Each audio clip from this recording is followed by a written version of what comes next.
राम राम साहब। परम आदरणीय कांग्रेस के अध्यक्ष महोदय श्री मल्लिकार्जुन खड़गे, मेरी प्यारी माता जी, आज मुझे बहुत खुशी है, गर्व भी है कि आज पहली बार आपके प्रदेश से राज्यसभा के सदस्य बनने के बाद आपके यहाँ आई हैं और मुझे गर्व है कि आज मुझे उनके साथ यहाँ आने का मौका मिला। श्री अशोक गहलोत जी, श्री सुखजिंदर रंधावा जी, श्री सचिन पायलट जी, श्री गोविंद दोतासरा जी, मंच पर विराजमान सभी नेतागण, मेरे प्यारे कार्यकर्ता बहनों और भाइयों, आप सबका इस सभा में बहुत बहुत स्वागत। आज ये मौका है कि हम अपनी पार्टी का घोषणा पत्र आपके सामने रख रहे हैं। आपने देखा होगा कल एक सभा हुई थी दिल्ली में और ये घोषणा पत्र देश के सामने रखा गया। इसे हमने न्याय पत्र का नाम दिया है ताकि ये स्पष्ट हो कि ये एक सिर्फ घोषणाओं की एक सूची नहीं है जिन्हें हम चुनाव के बाद भूल जाएंगे। ये एक संघर्ष की आवाज़ है, इस देश की आवाज़ है जो आज न्याय मांग रही है। और इसका मतलब क्या है? देखिए, आज की परिस्थितियां क्या है, आप मुझसे अच्छी तरह जानते हैं। बेरोजगारी चरम पे है। 45 सालों में इतनी बेरोजगारी नहीं रही जितनी आज है। आपने 10 सालों से मोदी जी की सरकार देखी, भाजपा की सरकार देखी, और अगर आप एक दूसरे से पूछते हैं, अड़ोस पड़ोस के घरों में जाते हैं, अपने घरों में खुद झांक के देखते हैं, तो क्या पता चलता है क्या किया इन्होंने बेरोजगारी को हटाने के लिए? बड़े बड़े वादे किए थे, बड़ी बड़ी घोषणाएं की थी, एक भी पूरा नहीं किया। आज बेरोजगारी बहुत ज्यादा है और इन्होंने क्या किया? अग्निवीर जैसी स्कीम लाई जिससे वो बच्चे, वो नौजवान जो मेहनत करके रोज रोज वर्जिश करके टेस्ट लेते हैं सेना में जाने के लिए, उनकी आशाएं टूट गई। पेपर लीक हो रहे हैं हर प्रदेश में। जहां देखिए नौजवान मुश्किल से पढ़ाई कर रहा है, माता पिता कमाकर उसको मुश्किल से लोन लेके कैसे भी उसकी पढ़ाई करा रहे हैं, उसके ट्यूशन करा रहे हैं, पेपर लीक हो जाता है, नौकरी नहीं मिलती। ये परिस्थितियां हैं। आज महंगाई की ये परिस्थिति है कि ठीक है, चुनाव आने लगा तो 2 महीने पहले इन्होंने गैस सिलेंडर का दाम कम कर लिया, लेकिन इतने सालों से क्या दाम था? इतने सालों से आप क्या देख रहे हैं? आपका अनुभव क्या है? मेरी बहनें जानती हैं, त्योहार आता है घबराहट होती है कि कैसे खर्चा करेंगे, लिपाई पुताई कैसे कराएंगे, त्योहार के लिए नए कपड़े कैसे खरीदेंगे, दुकान जाएंगे क्या खरीद पाएंगे। ये परिस्थितियां हैं। किसानों की क्या परिस्थिति है? किसान सड़क पर आंदोलन करता है, प्रधानमंत्री जी उनकी सुनवाई ही नहीं करते। जीएसटी से मारा जा रहा है, हर चीज पे जीएसटी लगी जा रही है, पेट्रोल डीजल के दाम आसमान छू रहे हैं, और किसान अपनी मेहनत से अपने बच्चों को पढ़ाता है, लिखाता है, कोशिश करता है, पूरी अपना पसीना बहाता है, अपने बेटे को सेना में भेजना चाहता है, वहाँ पे भी रुकावट, कमाई में भी रुकावट, महंगाई बढ़ती जा रही है, बेरोजगारी बढ़ती जा रही है। और एक अनोखी बात है, आपने देखा होगा पिछले 5 सालों में क्या इन चीज़ों की, ये जो परिस्थितियां हैं आपके, ये जो संघर्ष हैं, क्या इनके बारे में आपको टीवी पे कुछ दिखता है? क्या मीडिया में दिखता है? क्या अखबारों में पढ़ने को मिलता है कि भाजपा की सरकार आते ही राजस्थान में चिरंजीवी स्कीम बंद हो गई, कि 25 लाख की आपको बीमा मिल रही थी स्वास्थ्य के लिए, कांग्रेस पार्टी दे रही थी, और आज 5 लाख हो गया है? क्या ये चीजें आपको पढ़ने को मिलती हैं? क्या इसके बारे में आपको जानकारी मिलती है? तो परिस्थितियां इतनी खराब हैं देश में, जो गरीब है उसके लिए कोई सुनवाई नहीं है, उसके लिए कोई आगे का रास्ता ही नहीं है। बड़े बड़े उद्योगपति हैं, आपने खुद देखा किस तरह से महलों में रह रहे हैं, उनकी शादियां किस तरह से होती हैं, और देश की जितनी भी संपत्ति है उनको सौंपी जाती है। उनके हजारों करोड़ के जो लोन है वो माफ हो जाते हैं। किसान के 10,000 के लोन के लिए किसान आत्महत्या करता है। ये परिस्थितियां हैं आज, लेकिन आपको जानकारी नहीं मिलती। आप टीवी देखते हैं तो अच्छी अच्छी चीजें दिखती हैं, सिर्फ होर्डिंग देखते हैं तो बड़ी बड़ी अच्छी अच्छी चीजें दिखती हैं, क्योंकि सबसे भीषण जो प्रहार है आज वो आपकी जागरूकता पर हो रहा है, जनता की जागरूकता पर हो रहा है आक्रमण। चाहे वो मीडिया की तरफ से हो, टीवी की तरफ से हो, भाजपा की पूरी जो मशीनरी है उसकी तरफ से हो। तो जानकारी आपको मिल नहीं रही है सही। जनता सोच रही है कि किसी का तो भला किया होगा, अच्छा अच्छा दिख रहा है, इश्तिहार टीवी पे दिख रहा है सब कुछ, तो किसी का तो भला हुआ होगा, इसीलिए ये सब हो रहा है। लेकिन असलियत क्या है, इसको पहचानने का अब समय आ गया है। आपको सिर्फ ये सुनाई देता है 400 पार, आपको सिर्फ ये सुनाई देता है कि मोदी जी कहाँ भ्रमण कर रहे हैं। कभी आसमान में, हवा में, हवाई जहाज में उड़ रहे हैं, कभी समुंदर के अंदर जाके नीचे, पानी के नीचे हैं। तो यही दिख रहा है आपको, लेकिन आपको ये नहीं दिख रहा कि आज इस देश की असली परिस्थितियां क्या है। ये सिर्फ आपको अपने जीवन में दिख रहा है, अपने अनुभव में दिख रहा है, सिर्फ आपके संघर्ष आप पहचान रहे हैं। इस देश की सरकार इसको पहचान नहीं रहे हैं। आप जानते हैं कि 10 सालों में जहां जहां आपको तकलीफ हुई वहां कोई आपकी मदद करने के लिए नहीं आया। जितनी भी स्कीमें हैं बड़े बड़े उद्योगपतियों के लिए बनी हैं, ये कहते हैं आपको 5 किलो राशन देंगे, लेकिन आपको रोजगार नहीं देंगे, आपके बच्चों को अपने पैरों पे खड़े होने का मौका नहीं देंगे। तो आपको अब जो समय आ गया है कि आपको जागरूक बनना है, ये आप बहुत अच्छी तरह से समझ लीजिए। जब हम न्याय की बात करते हैं, हम ये कह रहे हैं, ये पहचान कर कह रहे हैं कि आपके जीवन में अन्याय हो रहा है। चाहे वो गरीब हो, उसकी सुनवाई नहीं है, चाहे कमजोर हो, उसकी सुनवाई नहीं है, मजदूर की सुनवाई नहीं है, आज स्त्री की सुनवाई नहीं है, उसकी कहानी कोई नहीं सुनाता। आपको कहीं नहीं दिखेगा मीडिया में, टीवी में। और भाजपा के नेता आपसे ये बातें नहीं करेंगे। चाहे ड्राइवर हो, ऑटो का ड्राइवर हो, चाहे माली हो, चाहे बढ़ई हो, चाहे हस्तकला में कोई काम कर रहा हो, इनकी कहानियां आप सुनते नहीं हैं। इसीलिए हमने अपने जो न्याय पत्र में लिखा है वो इन्हीं की कहानियों के तहत, इन्हीं के अनुभव पर लिखा है। आपकी ही आवाज है इस घोषणा पत्र में, इस न्याय पत्र में। भाजपा के नेता मोदी जी एक खोखले संसार, एक खोखली दुनिया में रह रहे हैं।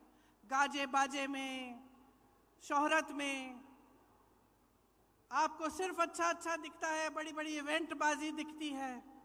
सच्चाई छुपाने के लिए है ये, और जितने भी प्रयास हैं वो सिर्फ सच्चाई छुपाने के लिए हैं। आज पूरे विपक्ष पर हमला है, 2 मुख्यमंत्री जेल में हैं। कहते हैं भ्रष्टाचार पर वार है, लेकिन सब भ्रष्टाचारी अपनी पार्टी में इकट्ठा कर रहे हैं।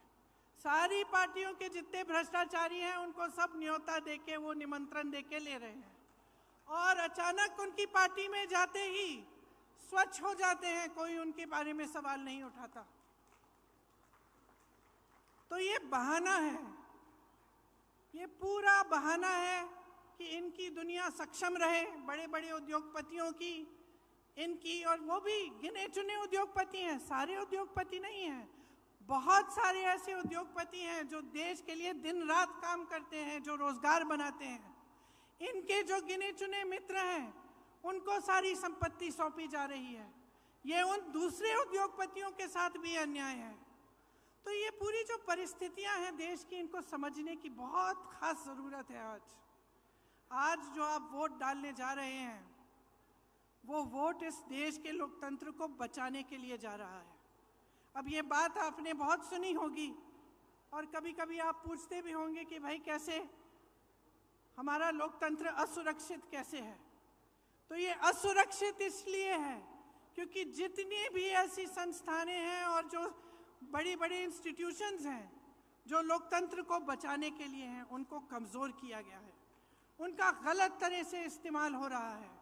आज ये नौबत आ गई है कि जनता को ईवीएम पे भी भरोसा नहीं है। जनता ये भी नहीं जानती कि अगर वोट डालेंगे तो क्या हमारा वोट सही तरह से डलेगा कि नहीं। तो इन परिस्थितियों के बीच जो हमारा न्याय पत्र है, इसमें हमने कुछ ऐसी घोषणाएं की हैं जो हम चाहते हैं कि जब हमारी सरकार आएगी हम आपके लिए करके दिखाएंगे। इसका प्रमाण ये है कि हमने प्रदेशों में करके दिखाया है। जिन प्रदेशों में हमारी सरकार रही उनमें राजस्थान भी था। आपने देखा कि राजस्थान में किस तरह से जो स्कीम लागू करवाई थी, और जैसे मैंने कहा चिरंजीवी जैसी स्कीमें जिससे आपको पूरी तरह से स्वास्थ्य की सुविधाएं मिलती थी। तो हमारे न्याय पत्र में किसानों के लिए 5 गारंटी हैं। एमएसपी को हम कानून बनाएंगे, गहलोत जी ने भी आपको बताया। स्थायी कृषि ऋण माफी का आयोग बनेगा, मतलब एक स्थायी आयोग होगा और आपके जो ऋण हैं, जो छोटे किसानों के जो ऋण हैं जो आपके माफ नहीं होते हैं, उसके लिए वहां सुनवाई होगी। फसलों का नुकसान होने पर 30 दिनों में सीधे बैंक खाते में भुगतान होगा। नई कृषि की आयात निर्यात की नीति बनेगी और कृषि में इस्तेमाल जितने भी आप सामान इस्तेमाल करते हैं कृषि में, वो जीएसटी से माफ होंगे। ये बहुत बड़ी चीज़ है, इससे आपको बहुत राहत मिलेगी। मैंने बेरोजगारी की बात की। युवाओं के लिए केंद्र में 30 लाख जो खाली पद भरे हैं, पड़े हैं, उन्हें भारी करने का काम हमारी सरकार करेगी। हर परिवार में जो पहली नौकरी है वो पक्की मिलेगी और स्नातक पास को 1 लाख रुपए मिलेंगे। ये जो पेपर लीक होते रहते हैं जिससे आपका बहुत नुकसान होता है और पढ़े लिखे बच्चे बेरोजगार बैठे रहते हैं, उसके समाधान के लिए एक नया कानून बनाया जाएगा। सख्ती से जो ऐसे काम कराएंगे, सख्ती से उन पर कार्रवाई होगी और एक जॉब कैलेंडर बनेगा जिसमें जो नियुक्ति के जो डेट हैं, जो इम्तिहान के डेट हैं, रिजल्ट के डेट हैं, वो पहले से बताए जाएंगे।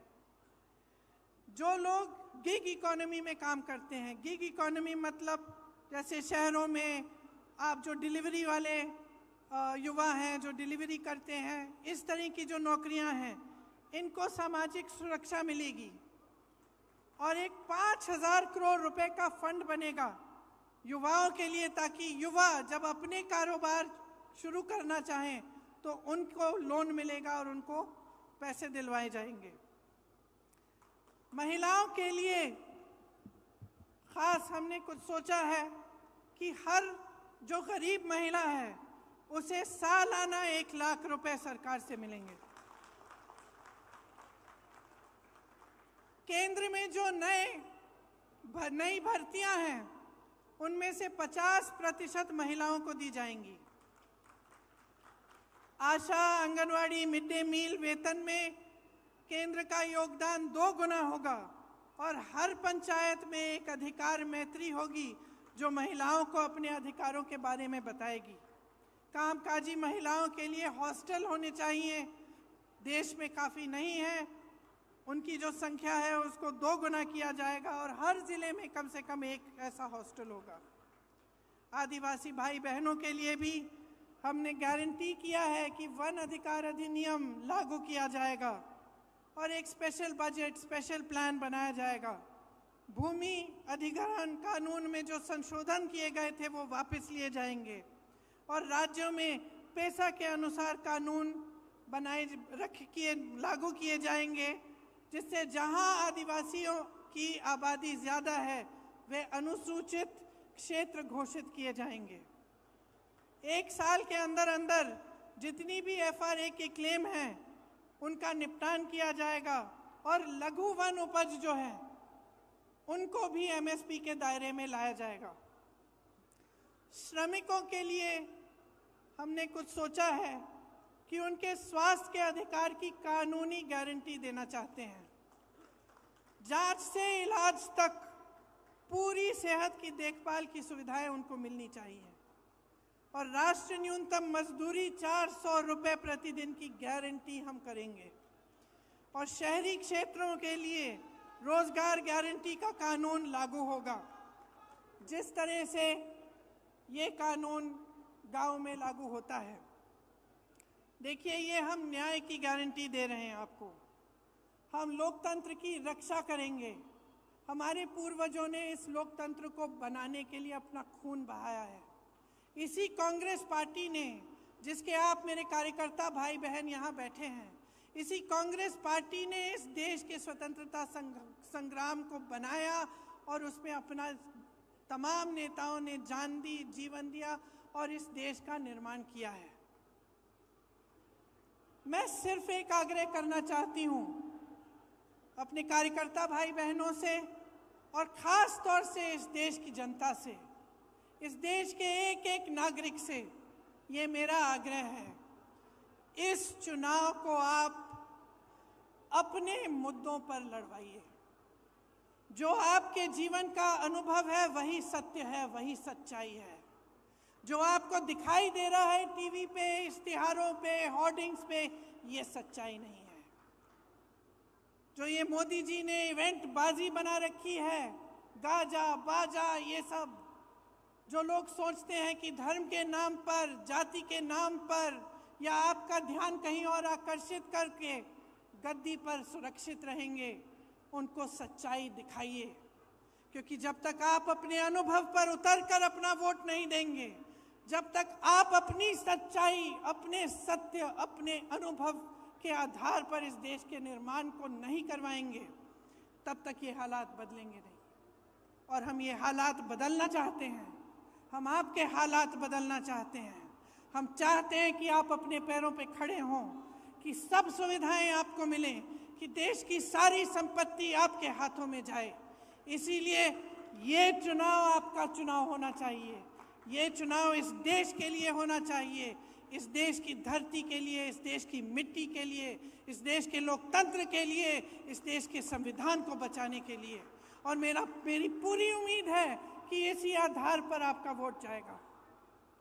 तो आप सबको बहुत बहुत धन्यवाद। कुछ लंबा मैं बोली, अध्यक्ष जी को भी बोलना है।